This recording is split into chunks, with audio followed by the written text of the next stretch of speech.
Assalamualaikum warahmatullahi wabarakatuh, sahabat surga. Setiap manusia memiliki amalan dan perbuatannya sendiri selama hidup di dunia, dan harus dimintai pertanggungjawabannya di hari akhir. Jika timbangannya lebih banyak amal baik, maka surga adalah baginya, dan jika dia melakukan kejahatan, maka neraka adalah tempatnya. Namun, tahukah sahabat, ada sosok yang didatangi Rasulullah di neraka dan ditarik masuk ke dalam surga. Inilah penjelasan tentang sosok yang didatangi Nabi di neraka dan ditarik masuk ke dalam surga. Pada saat manusia mementingkan dirinya sendiri di hari kiamat, Rasulullah sibuk mencari umatnya ke sana kemari. Beliau sibuk memohon kepada Allah untuk umatnya agar masuk ke dalam surga. Karena perhatiannya yang besar kepada umatnya, Rasulullah menangguhkan doa-doanya sampai hari kiamat. Hal ini untuk membela dan menyelamatkan umat manusia. Hal ini sesuai dengan sabda Rasulullah, setiap nabi pasti memiliki doa mustajab, hanya saja mereka menyelenggarakan doa mereka di dunia.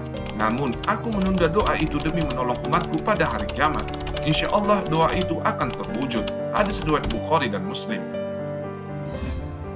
Rasulullah ditawari masuk surga dan syafaat. Namun, Rasulullah memilih syafaat karena ingin membela lebih banyak umatnya. Hal ini disebutkan dalam hadis Rasulullah. Aku diberi pilihan antara syafaat dengan masuknya separuh umatku ke surga. Namun, aku memilih syafaat, sebab syafaat lebih menyeluruh dan lebih banyak. Mungkin saja kalian mengira syafaatku hanya untuk orang-orang bertakwa. Tidak, tetapi juga untuk orang-orang yang berdosa. Hadis riwayat Tirmizi. Syafaat Rasulullah tak hanya berlaku bagi orang bertakwa, tetapi juga untuk umat yang berlumuran dosa. Namun, bukan berarti umatnya bebas melakukan hal maksiat. Saat hari kiamat, Rasulullah selalu menanyakan keberadaan umatnya kepada malaikat Jibril. Jibril pun mengatakan bahwa umatnya adalah umat terakhir. Akhirnya, datanglah umat Nabi Muhammad SAW sambil menangis serta memikul beban di belakang mereka. Umat tersebut datang sambil berseru, "Wahai Muhammad." Nabi Muhammad SAW bersabda, "Wahai umatku." Mereka pun berkumpul di sisinya sambil menangis. Nabi pun bersujud sangat lama, hingga Allah Subhanahu wa Ta'ala menyuruh Nabi untuk bangkit. Rasulullah meminta kepada Allah agar bisa memberikan minum karena terik matahari. Lalu Allah pun mengabulkannya. Setelah itu, Nabi Muhammad bersujud kepada Allah agar umatnya diselamatkan dari sirat. Allah pun memerintahkan Rasulullah menunggu di ujung sirat. Umat yang banyak amal baiknya akan berhasil melaluinya. Namun, tidak sedikit yang terjatuh ke dalam neraka. Melihat umatnya banyak di neraka, Rasulullah kembali bersujud kepada Allah. Rasulullah meminta untuk menyelamatkan umatnya yang di dalam hatinya ada iman sebesar biji kurma. Allah pun mengabulkan permintaan Rasulullah. Kemudian Rasulullah menuju ke neraka dan mencari umatnya yang memiliki iman sebiji kurma dan mempersilahkan mereka masuk ke dalam surga. Itulah sosok yang dikunjungi Rasulullah di neraka pertama kali. Lagi-lagi Rasulullah bersujud dan menangis, memohon kepada Allah untuk menyelamatkan umatnya dari neraka. Jika umat tersebut memiliki iman sebesar biji jagung, Allah pun mengabulkannya. Rasulullah lalu menjemput umatnya dan memerintahkan malaikat untuk mengeluarkan umatnya yang memiliki iman sebesar biji jagung. Manusia yang hanya memiliki iman sebesar biji jagung pun adalah sosok yang dikunjungi Rasulullah di neraka.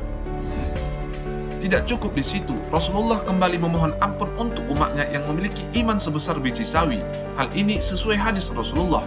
Saat itu aku kembali bersujud padanya. Kemudian Allah berfirman, "Angkatlah kepalamu Muhammad, memohon pertolongan apapun engkau akan diberi." Aku pun mengangkat kepala lantas memohon, "Umatku, umatku ya Rabb."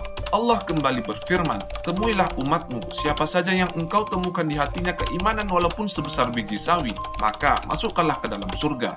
Maka siapapun yang aku temukan di hatinya keimanan walau sebesar biji sawi, aku masukkan ke dalam surga. Hadis riwayat Ahmad.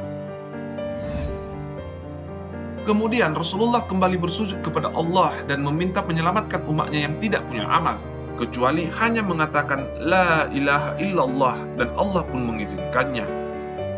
Sahabat surga, itulah penjelasan mengenai sosok yang dikunjungi Rasulullah di neraka. Semoga kisah ini menjadikan pelajaran kepada kita. Semoga kita nantinya dijauhkan dari siksa api neraka dan dimasukkan ke dalam surganya.